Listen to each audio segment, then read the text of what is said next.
What's happening? Thanks for joining me again. I am Chris. I am joined again by my friend Pete, and today we're going to be checking out Hoptimus Prime. Yes, that is a ripoff on the other thing, you know, Transformers, and I don't know how they can get away with that. To be honest with you, there's copyright infringements and all that. This will be a short-lived label, I think. But this is from Ruckus Brewing. They're from Wilkes-Barre, Pennsylvania, and this is coming in at 9% alcohol by volume. And the one thing I'm realizing right now is we need a bottle opener. I thought this was a screw cap. Oh, wait. Wasn't this a classy beer? A screw cap. Yeah. Yeah, long story. I was supposed to review this beer before. My wife drank it while I was away, and she, I think she enjoyed it, but I was looking at the bottle on the counter, and turned out it was a screw off, a screw top there, so little weird, but it's a double IPA coming in at 9%. Generally, I would assume that would not have a screw top. Do you lose anything with a screw top? You can get, if you're going to age a beer, it can add a little bit of oxidation faster into the beer if you're just going to let it sit. But in general, it should be all right, especially for an IPA, something you're going to try to drink fresh. You don't really have to worry about that. But I did just see something recently from Sierra Nevada. They were talking about the difference between their Bigfoot used to be, all their 12-ounce bottles used to be like the, just screw off tops. Then a couple of years ago they replaced it with just the standard, ones you need with the bottle opener. And they were saying that the Bigfoot definitely did taste different just going back a number of years due to like the level of oxidation able to get into the bottle. But it's an IPA, so most people are going to drink it fresh, so that shouldn't really matter much. So let's open it.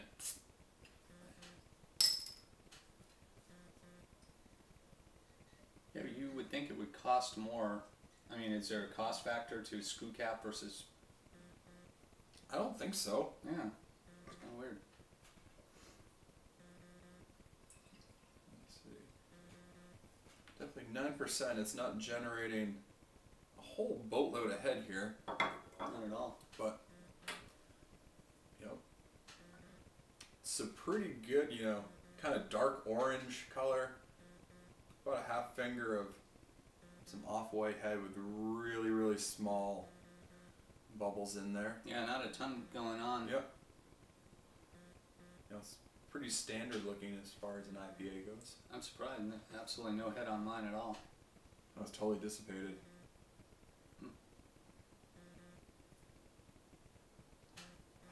There's definitely a boatload of hops in there. Wow. Really earthy kind of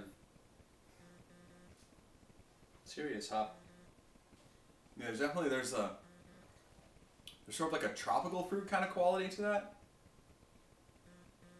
There's a little bit of pine. There's a really big grapefruit presence. Like sort of like a mango, tropical fruit, a little bit of like passion fruit kind of stuff going on maybe. I'm trying to remember all my fruits, but I think I have anything that came in like the orange juice packs that had guava, I think, in here. Maybe. Oh yes. I mean, it's got a really, really strong nose. Yeah, there's like a sweet malt back to it that you can definitely notice, but overall, that's a really pleasant smelling beer. Yeah, well, let's see what we got here. Cheers. Cheers.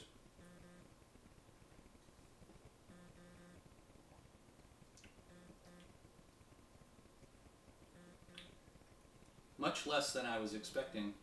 Yeah, after you get that's exactly what I was thinking. It's like after the nose, it's like you get huge aromas, but the taste is a little more subdued than the nose.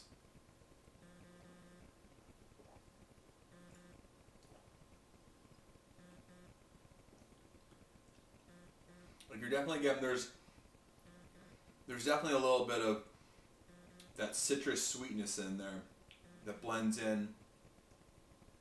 But it's definitely not overly sweet. Yeah, I mean, with a nice malt background. But it almost finishes, there's sort of a strange taste at the end.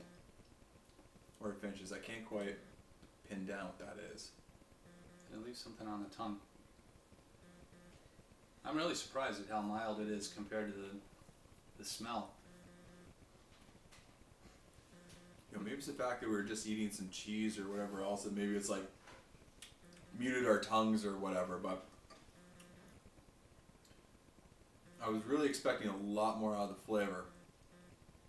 I mean, it's good. I'm not going to say, you know, this is a bad tasting beer, but after the nose, you're expecting a lot more out of the taste. It kind of reminds me, and I'm a Dogfish Head fan. I mean, kind of a 60-minute.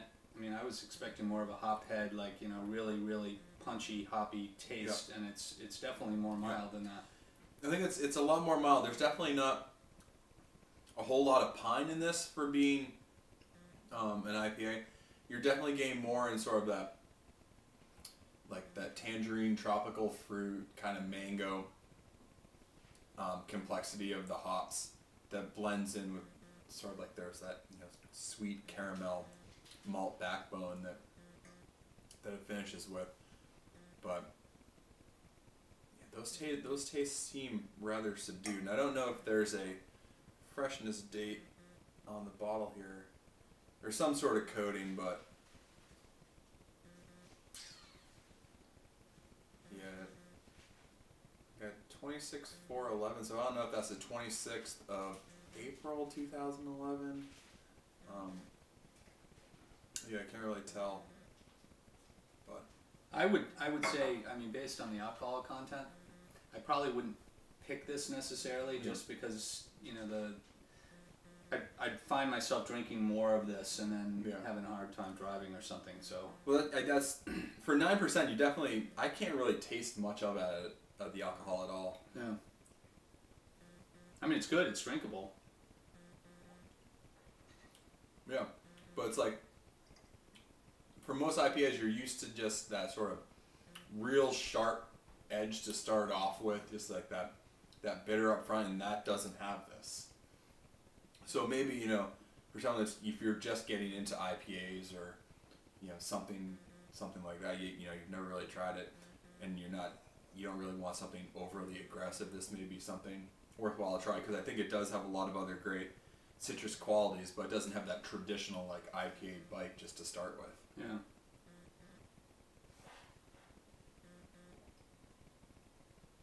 It's good. Yep, it's plenty of carbonation, you know, pretty much spot on for, you know, the mouthfeel, you know, it's not too heavy or coating. So I think that pretty much sums it up. So we're going to sit here and continue enjoying the rest of this. Hope you're enjoying something as well, and Pete's going to say something. You need a star rating or something. Have you thought about that? I've thought about rating beers, but like 4 out of 5 Chris's? Right, but beer's all an opinion. It's yes, like it what is. I like, you know, just because I like it doesn't mean someone else is going to like it. I'm just pretty much trying to say what it tastes like. Okay. Except when I got really excited about my Rodenbach review and I was trying to give it like the highest rating possibly known to man, but for the most part I just try to tell about what I think it tastes like and just go from there. So, but this isn't a heady topper. This is no heady topper. But you know what? Not everyone's going to like heady topper. I don't know who those people are, Pete, but you know, it's subjective. Yeah. I'm a big Miller Genuine Draft fan, so and this is good though.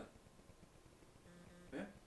That's why we're gonna just drink the rest of this. Cheers. Cheers.